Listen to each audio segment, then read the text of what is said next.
Welcome to the debate. ఆంధ్రప్రదేశ్లో కొత్త ప్రభుత్వం కూటమి ప్రభుత్వం ఏర్పడి కేవలం 2 నెలలు కూడా పూర్తి కానటువంటి పరిస్థితి.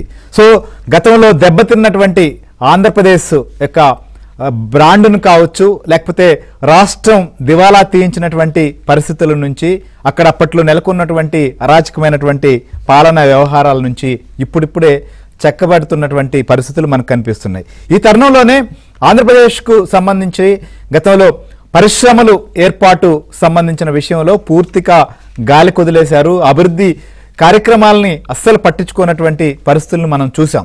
సో అయితే వీటన్నిటినీ సరిచేసుకొని మళ్ళీ ఆంధ్రప్రదేశ్ని తిరిగి గాడిని పెట్టాలి అనడం అనేది చాలా పెద్ద కసరత్తు. అయితే ప్రధానంగా ఆంధ్రప్రదేశ్ రాష్ట్రం ముందుకు వెళ్ళాలంటే ఖచ్చితంగా పరిశ్రమలను తీసుకురావాలి, పారిశ్రామికంగా ముందడుగు వేయాల్సినటువంటి పరిస్థితి ఉంది. అలానే అమరావతి ఒకవైపు, పోలవరం ఇంకొక వైపు, వీటన్నిటితో పాటుగా ఖచ్చితంగా పెట్టుబడులను ఆకర్షించాల్సినటువంటి పరిస్థితులు మనకు కనిపిస్తున్నాయి. ఈ నేపథ్యంలోనే ముఖ్యమంత్రి చంద్రబాబు నాయుడు సో తనకున్నటువంటి ఆలోచనలు కావచ్చు, లేకపోతే తమకున్నటువంటి పరిచయాలు కావచ్చు, ఆంధ్రప్రదేశ్ రాష్ట్ర ప్రయోజనాల దృష్ట్యా ఏమి చేస్తే బెటర్, ఏ పరిశ్రమలను తీసుకొస్తే మంచిదనేటువంటి అంశం పైన ముఖ్యమంత్రి చంద్రబాబు నాయుడు, అలానే డిప్యూటీ సీఎం పవన్ కళ్యాణ్ కావచ్చు, భారతీయ జనతా పార్టీకి సంబంధించినటువంటి మంత్రులు కావచ్చు, లేదా మిగిలినటువంటి వారు కూడా కసరత్తు చేస్తున్నారు. ఆ క్రమంలోనే మనం చూసాం ఏదైతే యూట్యూబ్ సంబంధించినటువంటి గ్లోబల్ సీఈఓ మిస్టర్ నీల్ మోహన్తో కావచ్చు, లేదా గూగుల్ సంబంధించిన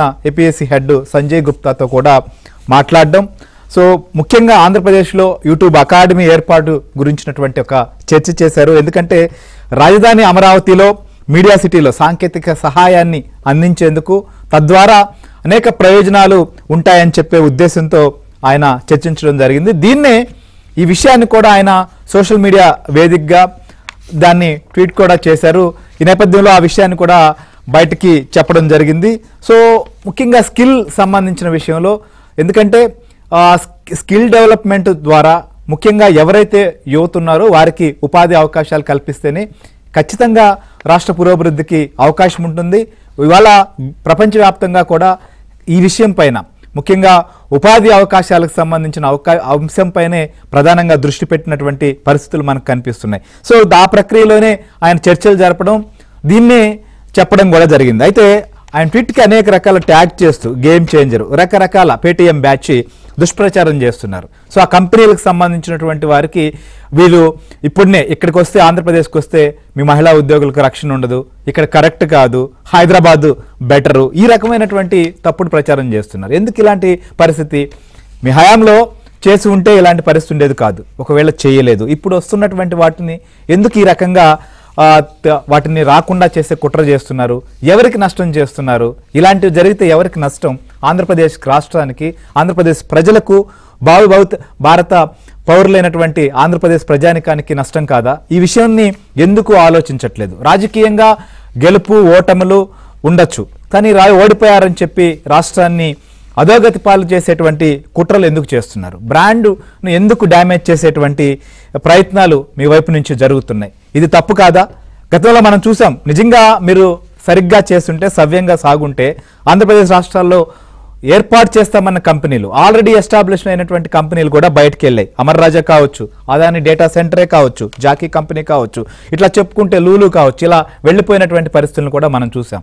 సో అప్పట్లో ఈ రకమైనటువంటి నష్టాన్ని చేసి, ఇప్పుడు కూడా ఇదే రకమైనటువంటి ప్రచారం చేసి, తప్పుడు ప్రచారం చేసి, రాష్ట్రంలో అసలు శాంతి భద్రతలే లేవు, పూర్తిగా క్షీణించాయని చెప్పి ఢిల్లీలో ఆందోళనలు, ఈ విధంగా సోషల్ మీడియా వేదికగా కావచ్చు, లేదా తప్పుడు ప్రచారాలు ప్రతిరోజు ఇదే. ఇలా చేస్తే రాష్ట్రానికి సంబంధించిన విషయంలో ఏ రకంగా రాష్ట్ర ప్రయోజనాలను మీరు కాపాడగలరు? ప్రభుత్వానికి సంబంధించి ఏమైనా తప్పు చేస్తే ప్రభుత్వాన్ని ప్రశ్నించవచ్చు, నిలదీయచ్చు, కానీ రాష్ట్రానికి వచ్చేటువంటి కంపెనీలను, పెట్టుబడులను ఆపించేటువంటి కుట్రలు మాత్రం మంచిది కాదు. సో ఈ రకమైనటువంటి పరిణామాలకి ఎందుకు తెగబడుతున్నారు? అసలు ఈ రకమైనటువంటి తప్పుడు ప్రచారం ఎందుకు చేస్తున్నారు? ఈ ప్రచారం పైన ప్రభుత్వం ఏ రకంగా తిప్పికొట్టబోతోంది, ఏ రకంగా దీనికి సమాధానం చెప్పాలి? సో ఈ అంశాలపైన కూడా మనం డిస్కస్ చేద్దాం. మనతో పాటు డిబేట్లో భారతీయ జనతా పార్టీకి సంబంధించినటువంటి సీనియర్ నాయకులు, శాసనసభ్యులు డాక్టర్ పార్థసారథి గారు మనతో పాటు లైవ్లో జాయిన్ అయ్యారు. అలానే జనసేన పార్టీకి సంబంధించినటువంటి రాష్ట్ర నాయకులు గాది వెంకటేశ్వరరావు గారు మనతో పాటు చర్చలో ఉన్నారు. అలానే తెలుగుదేశం పార్టీ జాతీయ అధికార ప్రతినిధి జీవీ రెడ్డి కూడా మనతో పాటు పాల్గొనబోతున్నారు. సో పార్థసారథి గారు నమస్కారం. మీకు తెలుసు రాష్ట్రంలో ఉన్నటువంటి పరిస్థితులు, ముఖ్యంగా మీరు రాయలసీమ ప్రాంతం నుంచి కూడా ప్రాతినిధ్యం వహిస్తున్నారు.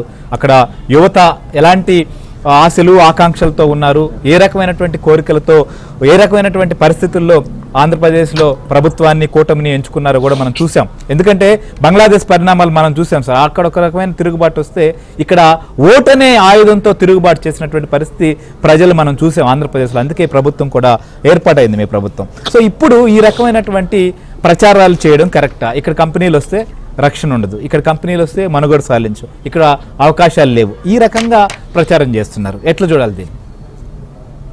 మీకు డిబేట్ లో ఉన్న పెద్దలకి అందరికీ నమస్కారం. ఇప్పుడు ఈ రోజు మనం జగన్మోహన్ రెడ్డి గారి విధానాన్ని మనం చూస్తాం. ఓడిపోయిన తర్వాత కూడా రాష్ట్రం బాగుపడకూడదని ఎవరన్నా ఊహిస్తారండి?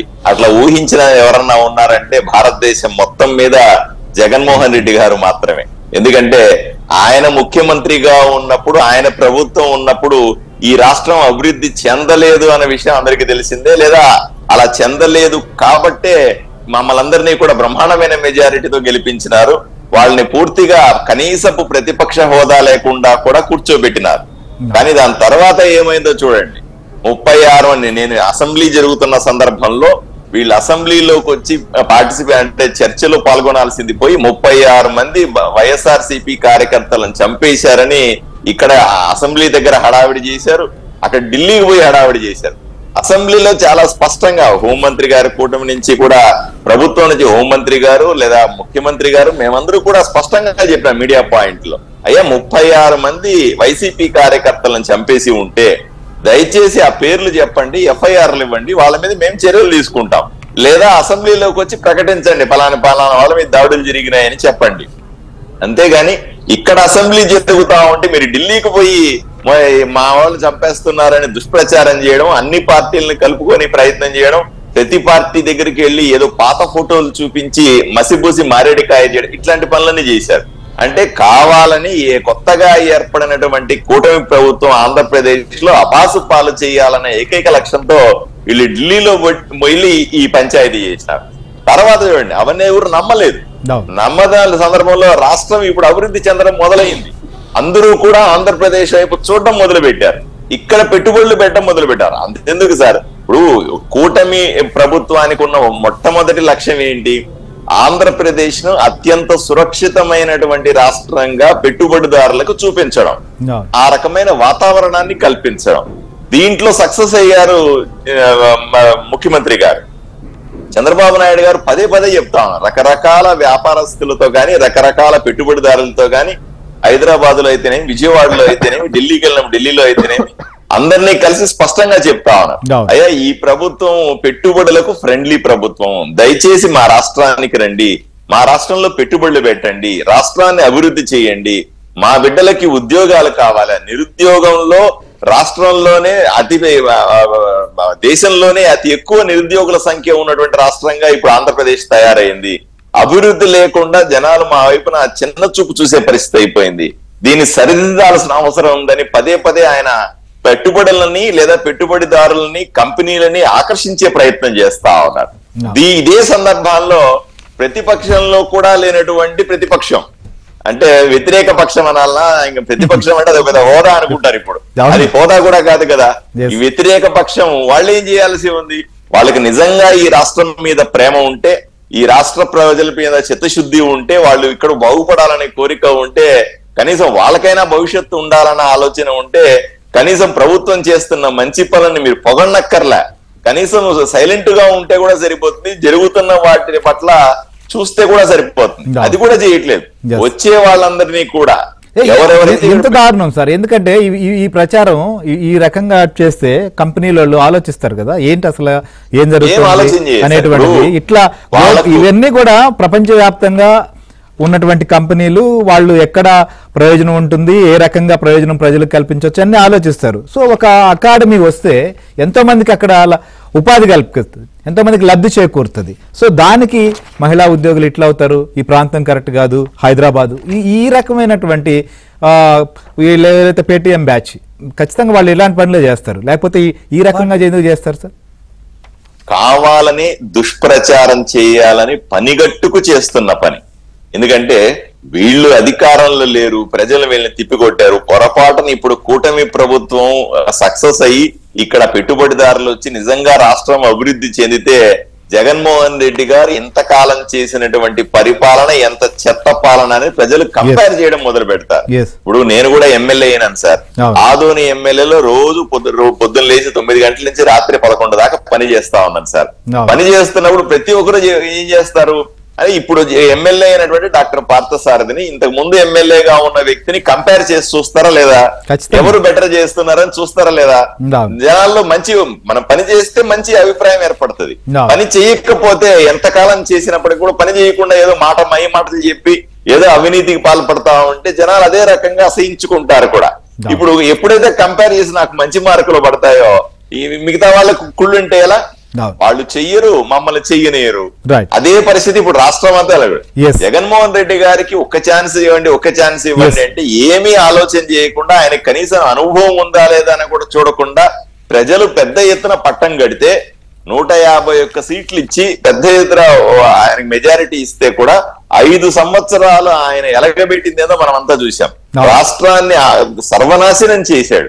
మరి ఇప్పుడు మేము వచ్చి బ్రహ్మాండంగా చేస్తా ఉన్నామని ప్రతిపాదనలు చేసి మాకు ఇంకా టైం కూడా లేదు. అవి కూడా 50 రోజులు అయింది సార్. 50 రోజుల్లో ఈ మాత్రం ప్రజల్లో కాన్ఫిడెన్స్ గాని, 50 రోజుల్లో కంపెనీల్లో బయట దేశవ్యాప్తంగా ఉన్నటువంటి ఓ పాజిటివ్ దృక్పథాన్ని తీసుకురావడానికి ప్రయత్నం చేస్తా ఉంటే దీన్ని ఏదో విధంగా చెడగొట్టాలని చేయడం దుర్మార్గం. ఇది వీళ్లకు మాత్రమే చెల్లింది. ఇటువంటి రాజకీయాల్ని ఈ దేశంలో ఏ రాష్ట్రంలో కూడా లేదండి. ఒక ఆంధ్రప్రదేశ్ లో వైఎస్ఆర్సీపీ పార్టీతో మాత్రమే చూస్తా ఉన్నాం. రైట్. జయరెడ్డి గారు, ఏంటి అసలుకి మనం ఒక భగీరథ ప్రయత్నం రాష్ట్రాన్ని చక్కదిద్దుకోవడం కూటమి పాలకుల పైన చేస్తున్నటువంటి ప్రయత్నాలు మనం చూస్తున్నాం. ఎందుకంటే అప్పట్లో కంపెనీలు రాలేదు, ఉపయోగం ఎలాంటి ప్రయోజనం కలగలేదు, పెట్టుబడులు లేవు. సో ఇప్పుడు ఆ ప్రయత్నం జరుగుతుంటే ఈ రకంగా తప్పుడు ప్రచారాలు చేస్తే ఆంధ్ర రాష్ట్ర బ్రాండ్ దెబ్బతింటే అక్కడ ప్రజలు నష్టపోరా? ముఖ్యంగా చాలామంది యువత ఇవాళ ఎదురు చూస్తున్నారు ఉపాధి అవకాశాల కోసం. చాలామంది నమ్మకంతో ఓటు వేసేయారు. మనం చూసాం బంగ్లాదేశ్లో ఇవాళ ఎలాంటి పరిస్థితులు వచ్చి అక్కడ ఒక రకమైన ఉద్యమం వస్తే ఇక్కడ ఓటుతో బుద్ధి చెప్పినటువంటి పరిస్థితిని కూడా మనం చూస్తాం. సో ఇలాంటి చోట ఇంకా కూడా వాళ్ళు రియలైజ్ కావాలి. అంతే తప్ప ఇలాంటి ప్రచారం చేయడాన్ని ఎట్లా చూస్తారు? గుడ్ ఈవినింగ్ అండి. ఇప్పుడు వైసీపీ పార్టీ కంప్లీట్గా వాళ్ళకు ఒకటి ఏమంటారంటే వాళ్ళకు చేత కాదు అభివృద్ధి చేయటము, 2 అభివృద్ధి కూడా వాళ్ళకు వ్యతిరేకులు. రీజన్ ఏంటంటే అభివృద్ధి చేసే వాళ్ళని ఎందుకు అడ్డుకుంటారంటే వాళ్ళు అభివృద్ధి చేసినప్పుడు చిన్న గీత పెద్ద గీత అనేది వాళ్ళు పెద్దదైనప్పుడు మనం చిన్నదవుతాం, జనాల ముందు మనకు అవమానం అవుతుంది. మనం చేత కాదు చేయటము, చేసే వాళ్ళు ఏం చేశారనుకోండి ఆటోమేటిక్గా వీళ్ళు తెలిసిపోద్ది వీళ్ళ స్థాయి అంటూ. అందుకని చెప్పేసి అడుగడుగున అడ్డుకోవడానికి ప్రయత్నిస్తుంటారు. అందులో భాగం ఒకటి. రెండోది, గత 5 సంవత్సరాలు కూడా ఆ 13 లక్షల కోట్ల పెట్టుబడులు వచ్చాయని చెప్పేసి అమర్నాథ్ గుర్తున్నారు కదా మీకు, ఆయన ఆ రోజు మినిస్టర్ వచ్చింది. తర్వాత అడిగితే ఏదో చెప్పాడు, ఇంకా పొదగాలి కదా అది అన్నాడు. సరే, ఆ రోజు చెప్పే విధానము సరిగా లేకపోయినా కూడా సరే నమ్మినాం, సరే పొదగాలో ఏదో ఒకటి అనుకున్నాం. ఎక్కడ బతికింది? 13 లక్షల కోట్లు కాదు కదా, ఎలక్షన్ టైంకి 13 రూపాయలు కూడా రాలేదు పెట్టుబడులు. వాళ్ళకు నేను బేసికల్గా నేను నమ్మటం కాదు, రాష్ట్ర ప్రజలందరూ కూడా తెలిసి వాళ్ళకి చేత కాదు. రెండోది వచ్చేసరికి అడ్డుకోవటము. వాళ్ళు ఇప్పుడే కాదు, ఇంతకుముందు ఈ డిఎన్ఏ ఇంతకుముందు అంటే గతంలో కూడా ఎప్పుడు కూడా అసత్య ప్రచారాలు చేస్తూ డెవలప్మెంట్కు అడ్డుపడుతున్న నేపథ్యం మనది. ఈరోజు ఇప్పుడు మీరు చూసినట్లయితే ఇది ట్వీట్ చేసింది, ఎవడైనా సరే రాష్ట్రంలో శాంతి భద్రతలు బాగాలేకపోతే అది ఇంటి గుట్టు లాంటిది. ఒకవేళ ఏదైనా ఉన్నాయనుకోండి, అది ఇప్పుడు తమిళనాడు వాళ్ళు 100 ఉంటే వాళ్ళ మధ్యలో. బట్ పెట్టుబడుల అంశానికి వచ్చేసేట్లే కావచ్చు, లేకపోతే కేంద్ర ప్రభుత్వం దగ్గరికి వెళ్ళే లోపు కావచ్చు, ఏం చేస్తారు? ఇవన్నీ పక్కన పెట్టి గొడవలు ఇంటి గుట్టు పక్కన పెట్టి రాష్ట్ర ప్రయోజనాల కోసం పోరాడుతారు. నేనేమన్నంటే అలాంటిది పోయి వీళ్ళు ఏం చేస్తున్నారు, రాష్ట్రంలో మహిళా ఉద్యోగులకి భద్రత ఉండదంటారా, రావద్దని చెప్తారు. అన్నిటికి మించి లాస్ట్లో ఏం రాస్తారు, Amaravati is a flood prone area, better to choose Hyderabad. అంటే అమరావతి మునిగిపోతుంది, మీరు హైదరాబాద్ బొమ్మని చెప్తారా? ఏం చెప్తుండ్రు? మన ఇంట్లో దీన్ని ఇంకొక చేయటం లాంటిది అంటారు. పోనీ ఫ్లడ్ ప్రోన్ ఏరియా అమరావతి అయితే నువ్వు వైజాగ్ అని చెప్పొచ్చు కదా, లేదా తిరుపతి అని చెప్పు. నువ్వు హైదరాబాద్కో లేదా బెంగళూరుకో బొమ్మని చెప్పడం నీ ఉద్దేశం ఏంటి? అంటే అసలు ఏపీలోకి మీరు అడుగు పెట్టొద్దనే కదా చెప్పటము. అంతే. అంటే వీళ్ళకు మీరు కూడా గమనించినట్లయితే జగన్మోహన్ రెడ్డి గారు 5 సంవత్సరాలు కూడా అప్పులు చేసుకొచ్చి ఏదో సంక్షేమం చేస్తూ అది తిరిగాడు తప్పితే ఏ రోజు అభివృద్ధి గురించి మాట్లాడలేదు. ఇప్పుడు కూడా గమనించినట్లయితే ఆయన ఓడిపోయిన తర్వాత కూడా ఒక మాట అంటుంది, ఈ మధ్య జగన్ నుండి అమ్మ ఒడి వచ్చేది, జగన్ ఉంటే ఆ దీవెన వచ్చేది, జగన్ ఉంటే ఈ దీవెన వచ్చేది అంటాడు తప్పితే జగన్ ఉంటే ఈ అభివృద్ధి జరిగేది, జగన్ ఉంటే ఈ అభివృద్ధి ఆగి ఉండేది కాదనే మాట నోటికి రాదు. నువ్వేంది నువ్వు ఇచ్చేది వెల్ఫేరు? ఈరోజు నువ్వు 2,000 రూపాయల నుంచి 3,000 రూపాయలు పెన్షన్ అంటే 1,000 రూపాయలు పెంచడానికి 5 సంవత్సరాలు తీసుకుంటే మేము గంటలు ఇచ్చేసినాం కదా 3,000 నుంచి 4,000 రూపాయలకు. అంటే ఇక్కడ ఏమంటారంటే ఇది మా గ్రేట్నెస్ అనో లేకపోతే అది ప్రజల సొమ్మప్ప, వాళ్ళ డబ్బు వాళ్ళకి ఇవ్వడానికి ఏందో మనం అంత డబ్బులు తెచ్చుకుంటే ఎలాగంటున్నాను. అసలు పెన్షన్ తీసుకొచ్చిందో టీడీపీ 30 రూపాయల కానించి 70 రూపాయల దాకా తీసుకెళ్లారు. ఆ తర్వాత 70 రూపాయలు రాజశేఖర్ ఉన్నప్పుడు 200 అయితే 200 రూపాయల నుంచి 2,000 రూపాయలు తీసుకెళ్ళింది మేము. 2,000 నుంచి మళ్ళీ 3,000 అయితే 3,000 నుంచి ఒకేసారి 1,000 రూపాయలు పెంచాం. అంటే ఎందుకు చెప్తున్నట్టే ఎగ్జాంపుల్ సంక్షేమం నువ్వు ఏదో పెద్ద గొప్ప ఎర్ర తీసుకున్నాడు కదా, సంక్షేమం టీడీపీ హయాంలో నీకంటే బాగా జరిగింది, ఇప్పుడు అంతకంటే బాగా నడుస్తుంది. సో అపార్ట్ ఫ్రమ్ దట్ మన అభివృద్ధి వైపు అడుగులు వేయాలి కదా. ఈరోజు ప్రపంచం మొత్తం ఒక వైపు పోతుంటే ఇలాంటిది ఇదేదో వేరే ట్వీట్ అనుకోవచ్చు, ఇది పూర్తిగా వైఎస్ఆర్సీపీ పార్టీ స్పాన్సర్డ్ ట్వీట్స్ అంటాను. ఇది స్టేట్ టెర్రరిజం ఎగెన్స్ట్ స్టేట్ అంటాను వీళ్ళని. వీళ్ళు అసలైన దేశద్రోహులు. ఇంతకుముందు మన మీడియాలో ప్రభుత్వాన్ని విమర్శిస్తే దేశద్రోహులు కేసులు పెట్టారు కదా, అది విమర్శించడము సహేతుకంగా విమర్శించడానికి దేశద్రోహం కేసులు పెట్టారు. దీని మీద అసలు దేశద్రోహం ఏం చేస్తారు? ఇట్లాంటి ప్రచారం జరుగుతుంది. ఇప్పుడు ఈ వాళ్ళు చేస్తున్నారు ద్రోహులను లేకపోతే పేటీఎం బ్యాచ్ నో ఊరుకుంటే సరిపోతుంది. ఎందుకంటే ఇది రాష్ట్ర ఇమేజ్ ని తీయాలనే ఉద్దేశంతో శ్రీర్ గారు నేను ఏమంటే డెఫినెట్ గా చట్టపరమైనటువంటి చర్యలు తీసుకుంటాము. తప్పదు, ఇలాంటి వ్యక్తులు రాష్ట్రంలో ఉన్నందుకు మనం సిగ్గుపడుతూ ఇంకా దరిద్రం ఉంది, మరి ఏం చేద్దాం, మరి దరిద్రం పోలేదు, పూర్తిగా పోలేదు, బట్ కంట్రోల్ తెచ్చుకుంటూ ఎట్ ద సేమ్ టైం మనం కూడా మళ్ళీ ఇలా కౌంటర్ పెట్టుబడిదారులు చెప్పుకుంటూ రావాల్సిందే. ఇప్పుడు వాళ్ళకి ఎంత కుళ్ళు కాకపోతే, ఎంత ఏడుపు మనుషులు కాకపోతే అమరావతి ఫ్లడ్ ప్రోన్ ఏరియా అంటారా. ఈరోజు ప్రపంచంలో ఉన్న మహా నగరాలన్నీ కూడా నదుల ఒడ్డునే ఉన్నది. మరి అవన్నీ మునగంగా అమరావతికి ఏమొచ్చింది? నువ్వు 5 సంవత్సరాలు నువ్వు అక్కడే కూర్చున్నావు కదా జగన్మోహన్ రెడ్డి గారు. ఎన్నిసార్లు ఫ్లడ్ వచ్చి నీ ఇల్లు మునిగిపోయింది? నదికి పక్కనే ఉంది కదా నీ ఇల్లు, తాడేపల్లిలో పెద్ద దూరం లేదు కదా, చాలా ఉన్నాయి కదా.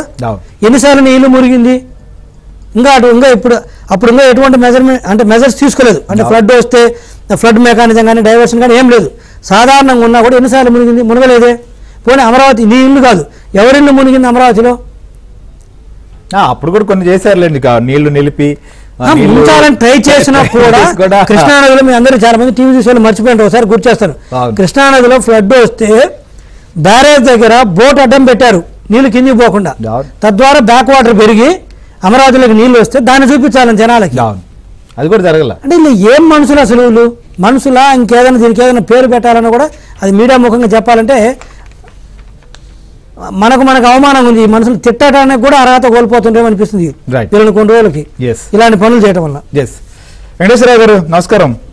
ఏంటి సార్ ఇప్పుడు రాష్ట్రంలో ఒకవైపు అభివృద్ధి సంక్షేమం రెండూ అవసరం. సో ఈ పరిస్థితుల్లో ప్రభుత్వం వచ్చి 55 రోజులు గడువు కాని పరిస్థితుల్లోనే ఇప్పుడే రాంబాబు గారు మాట్లాడతారు, ఇవాళ అసలు రాష్ట్రాన్ని చూస్తే మణిపూర్ బీహార్ లాగా మార్చేశారు, ఇట్లాంటి పరిస్థితి ఉంటే ఎట్లా, అసలు నడి రోడ్డు పైన కిడ్నాపులు జరుగుతున్నాయి, ఇవాళ కూడా గుంటూరులో ఏదో జరిగిందంట, ఈ రకంగా ఉంటే ఏంటి పరిస్థితి అని చెప్పి ఒక ఆయన మాట్లాడితే ఇంకొక ఆయనేమో అసలు కంపెనీలే వచ్చే పరిస్థితి లేదు, కంపెనీలు వస్తే అసలు ఇక్కడ మనుగడ సాధించలే, ఉద్యోగులు అసలు ఉండలేరని చెప్పి ఇంకోవైపు ప్రచారం చేస్తారు. వెంకటేశ్వరరావు గారు. ఓకే శ్రీహరి గారు, ముందుగా మీకు అలానే ఎమ్మెల్యే పార్థసారథి గారికి, జీవిరెడ్డి గారికి శుభ సాయంత్రం. ఇప్పుడు మనం చూస్తూ ఉంటాం కదా, కొంతమంది విపరీత మనస్సు ఉన్నటువంటి వాళ్ళని అప్పుడప్పుడు మనం చూస్తుంటాం. నాకు దక్కంది ఎవరికి దక్కకూడదనే బ్యాచ్ ఒకటి ఉంటుంది. వాళ్ళు ఏం చేస్తారో చూస్తాం కదా, వాడు ఏదైనా అనుకుంటే దొరకకపోతే దాన్ని పూర్తిగా నాశనం చేయటమో, వీడు చావటమో, అట్లాంటి మరీ ఏమంటాం దాన్ని విపరీత ధోరణి ఉన్న బ్యాచ్. అలాంటి బ్యాచే కదా ఇది, విపరీత ధోరణి ఉన్నటువంటి బ్యాచే కాబట్టి వీళ్ళ ఆలోచన అంతే ఉంటుంది. ఇప్పుడు నేను ఇక్కడ ఈ రాష్ట్రంలో ఓడిపోయాను కాబట్టి గెలిచిన వాళ్ళు మంచి చేయకూడదు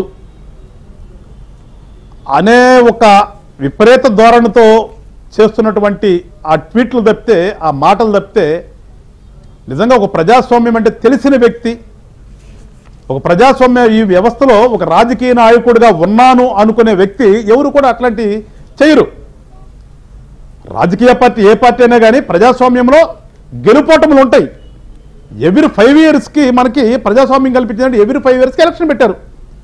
ఆ ఎవ్రీ 5 yearsకి ఒక పార్టీ అధికారంలోకి వచ్చిన తర్వాత ప్రజల మనను పొందితే మళ్ళీ సెకండ్ టైం కూడా గెలుస్తారు, లేకపోతే ఇంకో పార్టీ వస్తుంది, మళ్ళీ వీళ్ళు ఉంటారు. అధికార పక్షానికి చేదోడుగా ఉంటుందండి. ఎప్పుడు ప్రతిపక్షం అనేది ఎప్పుడు కూడా అధికార పక్షానికి సూచనలు తట్టు ఉండాలి. తప్పు చేస్తే మీరు తప్పు చేశారని చెప్పే విధంగా ఉండాలి. కానీ దౌర్భాగ్యం ఏంటంటే మన రాష్ట్రంలో చూసాం కదా,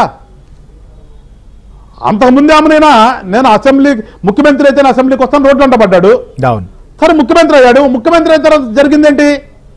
రోడ్డు మీదకి రావాలంటే పరదాలు కట్టుకున్నాడు, చెట్లు కొట్టేశాడు, మరి పరదాకు అడ్డంగా ఐరన్ రాడ్లు ఏర్పాటు చేసుకున్నాడు. అది కాదు జరిగింది. ఇవాళేమో నాకు సెక్యూరిటీ కావాలని మళ్ళా హైకోర్టు మెట్లు ఎత్తున్నాడు. ఇలాంటి వ్యక్తి యొక్క ఆలోచన విధానం ఏ రకంగా ఉంటుందండి శ్రీహరి గారు? ఇంకా ఇంతకు మించి వేరే ఉంటుందా వీళ్ళది ఆలోచన? సో అందుకని మేము ఏంటంటే ఇప్పుడు ఆయన గురించి ఎందుకు సార్ మనం డిస్కస్ చేయాల్సి వచ్చిందంటే, ప్రజలు చాలా ఆశలతో ప్రభుత్వాన్ని ఏర్పాటు చేసుకున్నారు. వీళ్ళ యొక్క ఆశలు ఆకాంక్షలు నెరవేరాలంటే ఖచ్చితంగా ఇలాంటి కంపెనీలను కావచ్చు తీసుకురావాల్సిందే, ఏర్పాటు చేయాల్సిందే. గతంలో చూస్తే ఇది ఎడార్ అన్నారు, శ్మశానం అన్నారు, అమరావతి మునిగిపోతుందని ఒక ప్రచారం చేసి దాన్ని ఆయువు తీసే ప్రయత్నం చేశారు. ఇప్పుడు కనీసం మళ్ళీ తిరిగి నిలబెట్టుకునేటువంటి ప్రయత్నం చేసి దాన్ని గాని పెట్టే ప్రయత్నం చేస్తుంటే కూడా వెంటనే అసలు సమయం కూడా లేదు, 2 నెలలు కూడా కాకముందే ఈ రకమైనటువంటి ప్రచారానికి తెరలేపితే నష్టపోయేది ఎవరు? ఇప్పుడు రాజకీయంగా మీకు ఉంటే ఏదైనా తెలుసుకోవచ్చు, కానీ ఇక్కడ రాష్ట్ర ప్రజలు కదా దెబ్బతీసేది. ఆ ఇంజిత్ లేకుండా ఎందుకు పోతుందని ఎందుకుంటుంది సార్? మళ్ళీ మీరు ఇంగిత జ్ఞానం ఎట్లా ఉంటుంది అతనికి? ఇంగిత జ్ఞానం ఉన్న వ్యక్తి అయితే అసలు ఉండదు కదా అట్లా. ఇప్పుడు అతని క్రెడిబిలిటీని బట్టి జనం నమ్ముతారండి. శ్రీగారు మేమైతే ఆ యొక్క జగన్మోహన్ రెడ్డి గారు కానీ ఆయన కింద ఉండే బ్యాచ్ కానీ ఆ పార్టీల నాయకుల మాటలు కానీ మేమైతే పట్టించుకోదలుచుకో, డోంట్ కేర్ అసలు. ఎందుకంటే వాడిని ఎవరు నమ్మరు. ఎట్లా నమ్ముతారు? ఇక్కడ చంద్రబాబు నాయుడు గారి మీద ఏమైనా కేసులు ఉన్నాయా? ఈడీ కేసులు ఏమైనా ఉన్నాయా? 420 కేసులు ఏమైనా ఉన్నాయా? పవన్ కళ్యాణ్ గారి మీద ఏమైనా ఈడీ కేసులు ఉన్నాయా? 420 కేసులు ఉన్నాయా? నువ్వేంటి? నీ పరిస్థితి ఏంటి? ఒకసారి ఏదంటారు కదా, ఒక్కొక్కసారి గూగుల్ సెర్చ్ చేస్తే జగన్మోహన్ రెడ్డి గారి మీద ఎన్ని కేసులు ఉన్నాయంటే ఎన్ని వస్తాయి? పోనీ ఆ కేసులు ఏంటి? ఏం కేసులు అవి? ఇవాళ నా మీద కేసులు ఉన్నాయండి. వాళ్ళు పెట్టి వైఎస్ఆర్ పార్టీ వాళ్ళు పెట్టినా కానీ అంతకుముందు పార్టీ పెట్టినా కానీ నా మీద కేసులు ఉన్నాయి. ఏం కేసులు?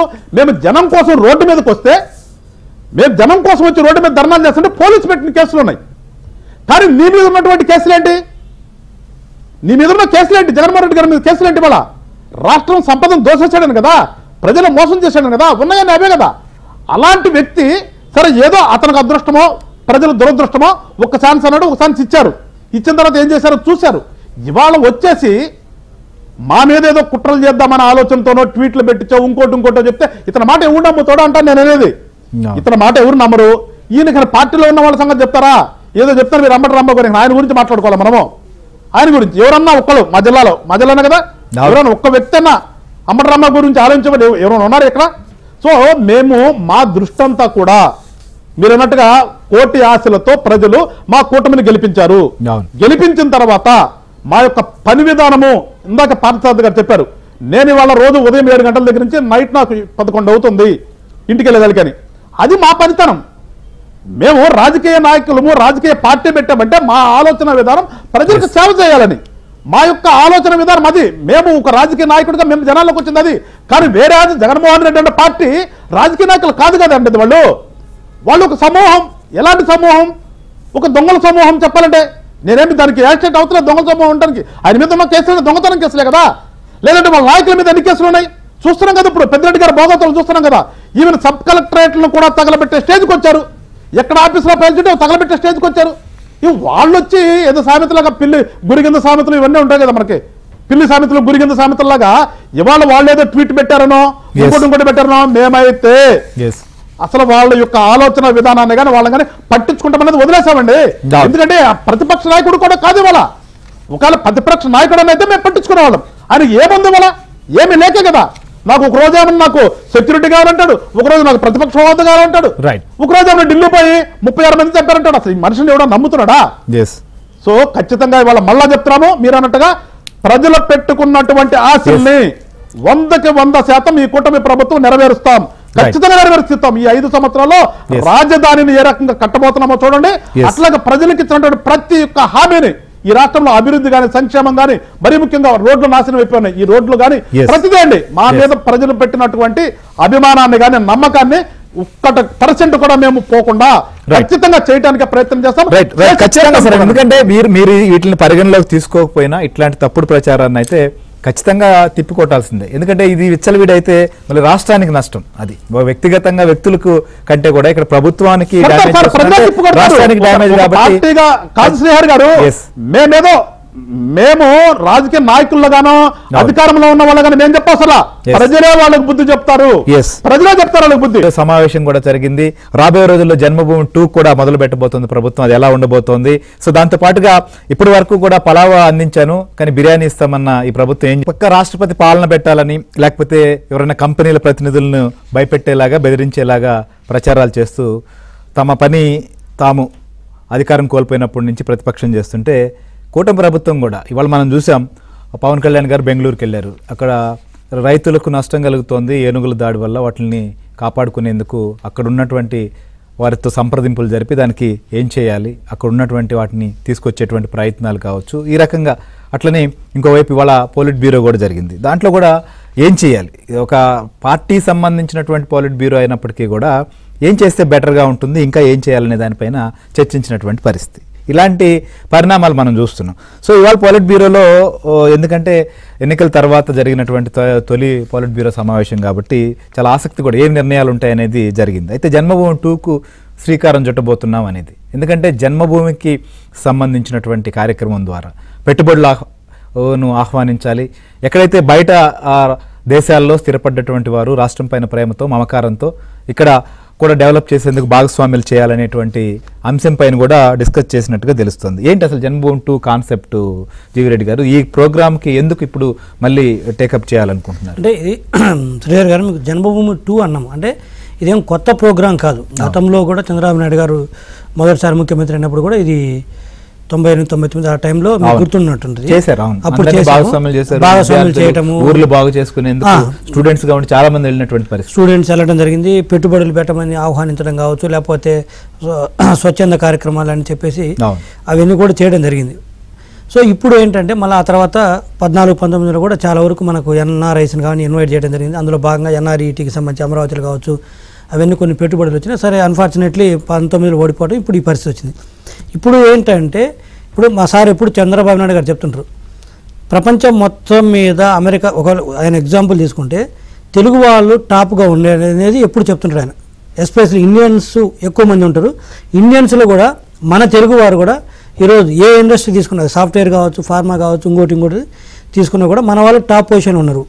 సో మన వాళ్ళు మంచి మేధావులు లేకపోతే పెట్టుబడి ఎంటర్‌ప్రెన్యూర్‌షిప్ ఉన్నవాళ్ళు కాబట్టి సరే గతంలో మనకు అవకాశాలు లేక ఇక్కడ కొన్ని కుదరక వెళ్ళిపోయారు కాబట్టి ఇప్పుడు మనకు అవకాశాలు ఉన్నవి, అటువంటి అవకాశాలు మనం కల్పిస్తాము. అటువంటి ఇన్ఫ్రాస్ట్రక్చర్ ఈరోజు మన దగ్గర ఉంది. అదేవిధంగా మ్యాన్ పవర్ కూడా క్వాలిటీ మ్యాన్ పవర్ ఇప్పుడు బయటకు వస్తున్నారు. సో ఆ నేపథ్యంలో ఏంటంటే వాటన్నిటిని అందిపుచ్చుకొని ఎక్కడో పెట్టుబడులు పెట్టే బదులు జన్మభూమి మీద ప్రేమ ఉన్న వాళ్ళందరూ కూడా వచ్చి మన రాష్ట్రంలో పెట్టుబడులు పెట్టినట్టయితే తద్వారా ఇక్కడ ఎకనామిక్ యాక్టివిటీ పెరుగుతుంది. ఇక్కడ ఉన్న వాళ్ళకు కూడా ఇంకా మరికొంత ఉపాధి అవకాశాలు కలుగుతాయి. అదేవిధంగా ఇక్కడ ఉన్న మన క్వాలిటీ రిసోర్సెస్ కూడా బయటికి వెళ్లకుండా ఉండడానికి కూడా అవకాశం ఉంటుంది. ఈరోజు మనం చూసినట్టయితే ఒక అమెరికా అంటే మన దేశంలో కూడా బెంగళూరుకు, హైదరాబాద్కు, చెన్నైకి వివిధ ప్రాంతాలకు వెళ్తున్నారు. అదేవిధంగా విదేశాలకు కూడా వెళ్తున్నారు. ఆ పరిస్థితి ఎందుకు వెళ్ళాలి? మనకే కానీ మన వాళ్ళు కూడా వచ్చి ఇక్కడ పెట్టుబడులు పెట్టినట్టయితే మిగతా ఇన్ఫ్రాస్ట్రక్చర్ కావాల్సినంత బ్రహ్మాండం ఉంది. అది మ్యానుఫ్యాక్చరింగ్ కావచ్చు, అది సాఫ్ట్వేర్ పరంగా కావచ్చు, ఇంకోటి కావచ్చు. చాలాసార్లు కూడా చెప్పాం Amaravati is the gold mine అంటే పెట్టుబడిదారులకి. ఎందుకంటే ఒక నదీ పరివాహక ప్రాంతంలో అంత ఒక కొత్త నగరం నిర్మించడం అనేది ప్రపంచంలో ఎక్కడ జరగలేదు. అటువంటి అవకాశం ఈరోజు మనకు వచ్చింది. సరే వైఎస్ఆర్సీ పార్టీ దాన్ని నాశనం చేసి ఈరోజు శ్మశానంలో జంగిల్ చేశారు. బట్ దేవుని దయ వల్ల ప్రజలు అది గమనించి వాళ్ళని పక్కన పెట్టి మనకు అవకాశం ఇచ్చారు. కాబట్టి ఒక నదీ పరివాహక ప్రాంతంలో ఒక మంచి నగరాన్ని నిర్మించుకున్నప్పుడు నగరంతో పాటు వ్యాపారాలు కూడా కొత్త అవకాశాలు వస్తాయి. కాబట్టి దాంట్లో భాగంగా వేరే వాళ్ళకి ఇచ్చే బదులు మన జన్మభూమి నేపథ్యంలో మన వాళ్ళు వచ్చి పెట్టుబడి పెట్టుకున్నట్టయితే ఎదగడానికి అవకాశం ఉంటుంది. ఇక దాంతోపాటు అన్నీ కూడా 970 కిలోమీటర్ల చిలుకు మనకి సముద్ర తీరం ఉంది. అంటే చాలా తక్కువ దేశంలోనే కాదు ప్రపంచంలోనే చాలా తక్కువ ప్రాంతాలకి ఇటువంటి సౌలభ్యం ఉంది. అది కూడా మనకు ఆల్రెడీ కొన్ని ఎస్టాబ్లిష్డ్ పోర్ట్స్ ఉన్నవి, కొత్తవి కూడా కట్టుకోవడానికి అవకాశం ఉంది. సో ఇటు సముద్ర తీరం కావచ్చు, ఒక కొత్త నగరం కావచ్చు, quality man power human resources మానవ వనరులు కావచ్చు, అన్నిటికి మించి ఆంధ్ర ప్రజలు అవునన్నా కాదన్నా దేశంలో ఎవరితో పోల్చిన కూడా ఎంటర్ప్రినర్షిప్ అంటే వ్యాపారం చేయాలన్న దృక్పథం ఎక్కువ ఉన్న వ్యక్తులు. అండ్ ఆ రిస్క్ టేకింగ్ ఫ్యాక్టర్ కూడా మన వాళ్ళకి ఎక్కువ అది. సో ఆ నేపథ్యంలో చేసినట్టయితే బ్రహ్మాండంగా డెవలప్మెంట్ అవకాశం ఉంది కాబట్టి అభివృద్ధి చెందడానికి ఆ నేపథ్యంలో పిలుస్తున్నది ఇది. ఆల్రెడీ కూడా కొంతమంది అప్రోచ్ అవుతున్నారు. ఓకే. సో అది ప్రభుత్వం నుంచి ఇనిషియేట్ చేసినట్టయితే ఇంకాస్త రీచ్ అవుతుంది, రావడానికి అవకాశం ఉంటుంది కాబట్టి అందులో భాగంగా తీసుకున్న నిర్ణయాలు ఇవి. రైట్.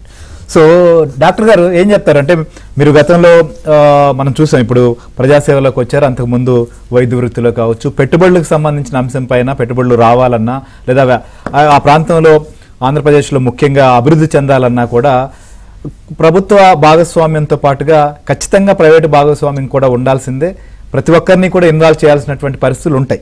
సో ఈ నేపథ్యంలో ఇవాళ ఒక అంశాన్ని, ఎందుకంటే ఇది గతంలో ఉన్నప్పటికీ కూడా తిరిగి ఈ ప్రోగ్రామ్ని తీసుకెళ్లాలనేటువంటి ఒక నిర్ణయం కూడా చర్చించారు. సో అయితే బహుశా దాని మీద ఇంకా సమగ్రంగా చర్చించి మీ అందరి యొక్క అభిప్రాయాలు కూడా తీసుకుని ముందుకెళ్లేటువంటి పరిస్థితి ఉంటుంది.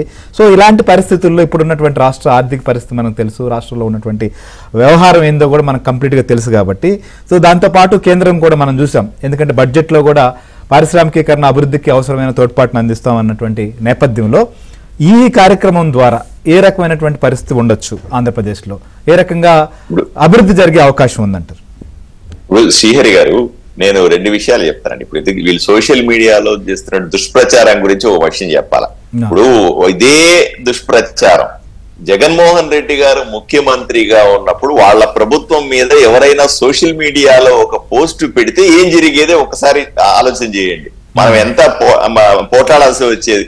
ఎవరో నీ అంతెందుకంటే మా ఆదోనిలో ఎవరో ఎమ్మెల్యేకి వ్యతిరేకంగా సింపుల్ గా పోస్ట్ పెడితే ఉద్యోగాలు పోయినాయి, పోస్ట్ పెడితే అరెస్ట్లు అయినాయి, సోషల్ మీడియాలో పోస్ట్ పెడితే మర్డర్ కేసులు పెట్టారు, వాళ్ళ 307 పెట్టారు, ఈ రకంగా వేధించారు. చివరికి మనమంతా కలిసి సోషల్ మీడియాలో పోస్ట్ పెట్టడం నేరం కాదని హైకోర్టుకి వెళ్ళి జడ్జిమెంట్ తెచ్చుకుంటే కూడా ఎవరు పట్టించుకునే పరిస్థితి. అంతెందుకండి, ఇప్పటికి కూడా మా ఊరు అందరూ కూడా బాగా చెప్పుకునే ఒక అంశం చెప్తాను చూడండి. మా దగ్గర కల్లుబావి రవి అని ఓ పిల్లడు అండి, ఆటో తోలుకుంటాడు. వాడు రోడ్లు సరిగా లేవు అని ఎమ్మెల్యేకి చెప్పండి అని ఎవరితో అన్నాడు. ఆ దెబ్బకి ఆయన తీసుకెళ్లి 2 రోజులు చితకబాది వాని మీద కేసులు పెట్టి వదిలిపెట్టారండి. ఇప్పటికి కూడా ఊరంతా చెప్పుకుంటారు ఆ విషయం. అంటే సోషల్ మీడియాలో ఒక్క పోస్ట్ పెడితే గత ప్రభుత్వంలో ఏం జరిగేదో ఒకసారి అర్థం చేసుకోవాలి ప్రజలందరూ. ఈ రోజు చూడండి, వీళ్ళు ఈ రకంగా వాళ్ళ తొత్తులైనటువంటి కొంతమంది సోషల్ మీడియా వ్యక్తుల ద్వారా విపరీతమైన పోస్టులు, అమరావతిలో వరదలు వచ్చి మునిగిపోతుందని, లేదా ఆంధ్రప్రదేశ్ లో మహిళలకు రక్షణ లేదనేటువంటి దారుణమైన అసత్యాలతో కూడినటువంటి పోస్టులు పెడతా ఉంటే కూడా కూటమి ప్రభుత్వం వైపు నుంచి గాని మా వైపు నుంచి గాని మేము సహనంతో ఉన్నాం. దీన్నే కదా నాడు నేడు అంటారు. ప్రజలు అర్థం చేసుకోవాలి ఆ రోజు పరిస్థితుల్ని, ఈ రోజు పరిస్థితుల్ని అర్థం చేసుకోవాల్సిన అవసరం ఉంది. మన ఆంధ్రప్రదేశ్ లో సాఫ్ట్వేర్ ఇంజనీర్ల సంఖ్య ఎక్కువగా ఉంది. సాఫ్ట్వేర్ ప్రపంచవ్యాప్తంగా సాఫ్ట్వేర్ లో మనదే ప్రధానంగా మన పాత్ర ఉంది. అందరూ అక్కడ చూస్తారు కాబట్టి వీళ్ళ ప్లాట్ఫామ్ ని ఎంచుకున్నారు. అక్కడ దుష్ప్రచారం చేస్తే అందరూ నమ్ముతారనో, లేదా బ్రాండ్ ఇమేజ్, ఆంధ్రప్రదేశ్ కు ఉన్నటువంటి బ్రాండ్ ఇమేజ్, చంద్రబాబు నాయుడు గారికి ఉన్న బ్రాండ్ ఇమేజ్ ను పడేద్దామని వాళ్ళ ప్లాన్ వేశారు. ఇంతెందుకు సార్, ఇప్పుడు నేను రాయలసీమ విషయానికి వస్తాను, నా నియోజకవర్గానికి గురించి చెప్తాను చూడండి సార్. నాకు రోజుకు 500 మంది 600 మంది వచ్చి కలుస్తారు. 500-600 మంది తప్పనిసరిగా సగం మంది అంటే 250 మంది నన్ను వచ్చి అడిగే ఒకే ఒక మాట, అయ్యా ఏదో ఒక ఉద్యోగం ఇప్పించాయా, నాకు 5,000 రూపాయలు స్వీపర్ ఉద్యోగం ఇప్పించాయా, చాలా 5,000 వస్తే సార్ మేము ఇల్లు గడిపేస్తామయ్యా అని దీనాతి దీనంగా వేడుకుంటారు. నాకు ఏం చేయాలో కూడా పాల్పోదు. మీరు ఇంకా అట్లా అనుకుంటారే ఉద్యోగాలు. ఆదోని అన్నది నా నియోజకవర్గం ఒకప్పుడు 2వ బాంబే లాగా ఉండేది. బ్రహ్మాండమైన ఫ్యాక్టరీలు, బ్రహ్మాండమైన జిన్నింగ్ మిషన్లు, స్పిన్నింగ్ మిషన్లతో బ్రహ్మాండంగా ఉండేది. ఈ 5 ఏళ్లలో సర్వనాశనం అయిపోయినటువంటి ఆదోనిని ఈ రోజు అందరూ బిచ్చవెత్తుకునే పరిస్థితి లాగా చేరుకున్న, ఎవరు కనీసం ఉద్యోగాలు లేవు. చదువుకున్న వాడికి అసలు ఉద్యోగమే లేదు, చదువుకునేవాడు వాడు అసలు బతికే పరిస్థితి లేదు. ఈ స్థాయికి చేరుకుంది. ఇది నా ఒక్క నియోజకవర్గం పరిస్థితే కాదు, 175 నియోజకవర్గాల పరిస్థితి. దీన్ని ఏదో రకంగా బాగు చేయాలని ఈ జన్మభూమి 2 పేరుతోనో ఇంకో విధంగానో మీ ఊర్లకు పోయి, ఎందుకంటే ఇప్పుడు నేను చెప్తాను చూడండి, మా ఆదోనిలో చదువుకొని బాగా బాగుపడిన వాళ్ళు రాష్ట్ర వ్యాప్తంగా, దేశ వ్యాప్తంగా, ప్రపంచ వ్యాప్తంగా కొన్ని 100,000 మంది ఉంటారు. వాళ్ళందరూ కూడా ఈ జన్మభూమి 2ని దృష్టిలో పెట్టుకొని నా ఊరికి, నా రాష్ట్రానికి, నా ప్రాంతానికి ఏదైనా చేసుకుందామనే ఆలోచన వస్తే తప్పనిసరిగా ఇక్కడికి వచ్చి పెట్టుబడులు పెట్టే పరిస్థితి ఉంది. ఇంతకుముందు పరిస్థితి ఏంటి?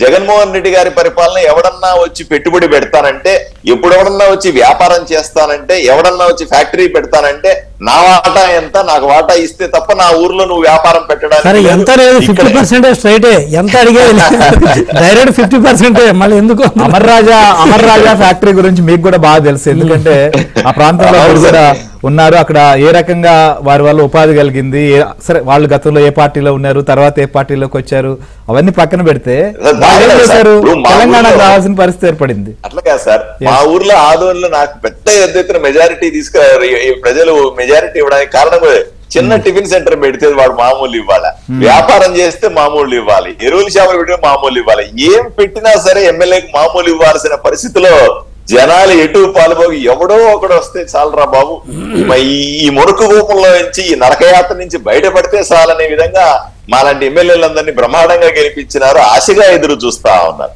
ఈ సందర్భంలో మా ముఖ్యమంత్రి చంద్రబాబు నాయుడు గారు ఏదో ఒక రకంగా ఈ బ్రాండ్ ఇమేజ్ ని బిల్డప్ చేసి ఆంధ్రప్రదేశ్ ని కనీసం ఇంత కష్టపడడానికి కారణం ఏంటి సార్? 4 ఉద్యోగాలను కల్పించాలనే కదా, నలుగురికి ఉద్యోగాలు వస్తే వాళ్ళ కుటుంబాలు బాగుపడతాయనే కదా, దానికి కూడా అడ్డుపడుతున్నారంటే వీళ్ళు దీన్నే కదా తిన్నింటి వాసాలు లెక్క పెట్టమంటే ఇదే కదా సార్. నిన్నటి దాకా నిన్ను ముఖ్యమంత్రిని చేసి నిన్ను నెత్తులు పెట్టుకున్న ప్రజలకి ఈ రోజు సోషల్ మీడియా ద్వారా ఆంధ్రప్రదేశ్ ని డిఫేమ్ చేయడం అనేది తిన్నింటి వాసాలు లెక్క పెట్టడం కాదా అని సుటిగా అడుగుతాను సిఆర్ గారు మీ ద్వారా. ఇంత దారుణం ఎక్కడన్నా చూస్తామా అని అంటున్నాను. ఈ రకమైన దుష్ప్రచారం పోనీ నువ్వు దుష్ప్రచారం చేయలేదు అనుకుందాం, ఎందుకు ఖండించవు? అయ్యా నేను నిన్నటి దాకా ముఖ్యమంత్రిగా ఉన్నాను, 5 సంవత్సరాలు ఈ రాష్ట్రాన్ని ఏలినాను, ఈ ఆంధ్రప్రదేశ్ అంతటువంటి మంచి ప్రాంతం లేనే లేదని ఎందుకు చెప్పవు? నోరెందుకు రావట్లేదు? మీ కొనుసుటిగా ప్రశ్నిస్తా ఉన్నా. ఇదంతా కుట్ర కాదా? ఇది మీరు చేస్తున్న పనులు కావా? మీ ఒప్పక చేస్తున్న పనులు కావా? ఇంకా ఏం చేయాలనుకుంటున్నారు? ఈ రాష్ట్రంలో అధికారంలో ఉండి నాశనం చేశారు, ఇప్పుడు అధికారం తీసేస్తే కూడా దుష్ప్రచారం చేస్తారా? వీళ్ళని ఏమనాలో నిజంగా నాకు అర్థం కావట్లేదు సిఆర్ గారు. ఇది చాలా దారుణం అండి. ఖచ్చితంగా సార్. ఇప్పుడు అభివృద్ధికి సంబంధించినటువంటి అంశంలో ఆంధ్రప్రదేశ్ లో ఇంత స్థాయిలో ప్రజలు ఓట్ల రూపంలో తమ తిరుగుబాటును వ్యక్తం చేయడానికి కారణం ఏంది? అభివృద్ధి సంబంధించినటువంటి అంశం పైన. సంక్షేమం అనేది ఏ ప్రభుత్వం వచ్చినప్పటికీ కూడా సరే దాంట్లో తగ్గింపు పెంపు ఉండొచ్చు, మనం చూస్తున్నాం. కొన్ని దశాబ్దాలుగా జరుగుతున్నటువంటి పరంపర తప్ప కొత్తగా సంక్షేమం ఇవాళే వచ్చినట్లుగా గతంలో ఇప్పుడే అసలు సంక్షేమ పథకాలు అమలు జరుగుతున్నాయన్నంత బిల్డప్ ఇచ్చినటువంటి పరిస్థితిని చూసాం. అది కాదు కదా, ప్రజలకు అభివృద్ధి కూడా కావాలి. వెంకటేశ్వరరావు గారు ఏంటి ఇప్పుడు ఎన్ఆర్ఐలు కావచ్చు లేదా బయట ప్రాంతాల వారు కావచ్చు, అందరూ భాగస్వాములు అవ్వాల్సినటువంటి పరిస్థితులు రాష్ట్రంలో ఖచ్చితంగా కనిపిస్తున్నాయి. మనం చూస్తున్నాం పదే డిప్యూటీ సీఎం గారు కూడా రివ్యూలు పెట్టిన రోజు కూడా ఆంధ్రప్రదేశ్ ఆర్థిక పరిస్థితి గురించి కూడా ప్రతి చోట చెప్తున్నారు. ఎట్లుంది ఏంటి, దీన్ని మళ్ళీ మనం గాడిని పెట్టాలంటే ఏం చేయాలి అనే దానిపైన. సో అందులో భాగంగా జన్మభూమి కార్యక్రమాన్ని, దాని గతంలో జన్మభూమి కమిటీలను చాలా పెద్ద తప్పుడు ప్రచారాలు చేశారు, ఎన్నికల్లో దాన్ని పెద్ద విస్తృతంగా తీసుకెళ్లినటువంటి సందర్భాన్ని కూడా చూసాం. సో ఇవన్నిటిని దృష్టిలో ఉంచుకొని ఇప్పుడు ఏ రకంగా ఈ విషయంలో ముందుకెళ్లాల్సినటువంటి అవసరం ఉంది?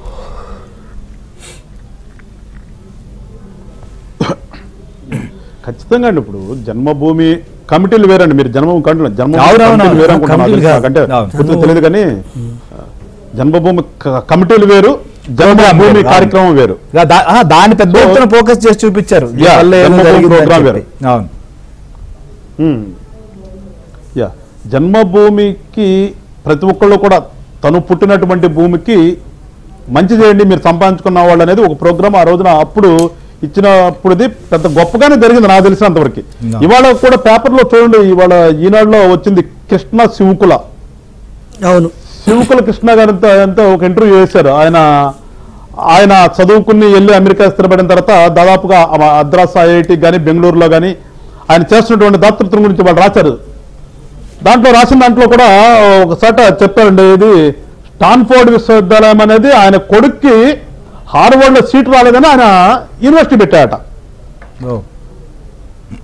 సో ఇట్లా బయట విదేశాలకు వెళ్ళి సంపాదించుకున్న వాళ్ళు పుట్టినటువంటి ప్రాంతానికి ఎంతో కొంత రుణం తీర్చుకునేటట్టు, అంటే రుణం మీన్స్ అందరికి ఉండాలనే భావన కాదు కదా, వాళ్ళ ప్రాంతాన్ని అభివృద్ధి చేసే దాంట్లో వాళ్ళు భాగస్వాములు అవ్వాలి అని ఒక పిలుపునిస్తే ఆ పిలుపు ద్వారా చాలా మంది వస్తారండి ఖచ్చితంగా.